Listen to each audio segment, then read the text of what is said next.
ప్రాచీన ఒలింపిక్స్ క్రీడలు క్రీస్తుపూర్వం 776లో గ్రీస్ దేశంలో ప్రారంభమయ్యాయి. ఒలింపిక్స్ క్రీడలు 200 కంటే ఎక్కువ పాల్గొనే జట్లను కలిగి ఉన్న ప్రపంచంలోని ప్రధాన క్రీడా పోటీ. ఫ్రాన్స్ దేశానికి చెందిన పియరే డి క్యూబర్టిన్ కృషి ఫలితంగా 1896లో గ్రీస్లోని ఎథెన్స్ నగరంలో మోడర్న్ ఒలింపిక్స్ ప్రారంభమయ్యాయి. ఒలింపిక్ గేమ్స్ ఎవ్రీ 4 yearsకి ఒకసారి జరుగుతాయి. ఒలింపిక్స్ రింగ్లో 5 రింగ్స్ ఉంటాయి. పైన 3, కింద 2.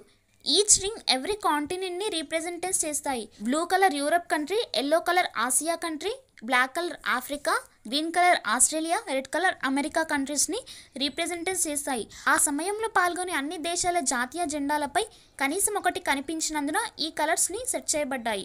అంతర్జాతీయ ఒలింపిక్ కమిటీ, జాతీయ ఒలింపిక్ కమిటీల మరియు ఒలింపిక్ నినాదం సిటియస్ ఆల్టియస్ ఫోర్టియస్ అనగా వేగవంతమైన, బలమైన అనే ప్రధాన అంశాలున్నాయి. ఈ రింగ్స్ని పియరే డి క్యూబర్టిన్ రూపొందించారు. ఇతన్ని ఫాదర్ ఆఫ్ మోడర్న్ ఒలింపిక్స్ అంటారు. యుఎస్ఎఫ్ఎస్ఏ లోగో నుండి ప్రేరణ పొందారు అనగా union of French athletic sports societies.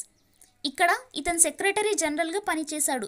ఈ రింగ్స్ పై ప్రతి దేశం యొక్క జెండాపై కనీసం ఒకటి కనిపిస్తుంది. ఈ గేమ్లో పాల్గొనే వారందరి మధ్య ఫ్రెండ్షిప్, ఫెయిరీ ప్లే ఉండేలా ఒకదానికొకటి ఇంటర్లింక్ అయి ఉంటాయి.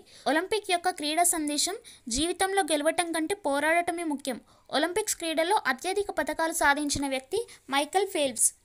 ఇతను 2000 నుండి 2016 వరకు 5 ఒలింపిక్ క్రీడలలో 23 బంగారు పతకాలలో సహా మొత్తం 28 పతకాలను గెలుచుకున్నారు. అందులో 23 గోల్డ్, 3 రజతాలు, 2 కాంస్యాలు.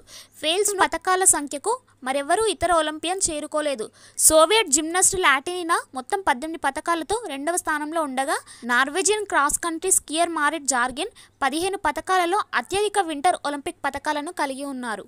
చాలామంది సబ్స్క్రైబ్ చేసుకోకుండానే వీడియోస్ చూస్తున్నారు. ఇలాంటి ఇన్ఫర్మేషన్ మీరు ముందుగా తెలుసుకోవాలనుకుంటే ఛానల్ని ఇప్పుడే సబ్స్క్రైబ్ చేసుకొని ఈ వీడియో నచ్చితే ఒక లైక్ ఇచ్చి మీ ఫ్రెండ్స్కి షేర్ చేయండి.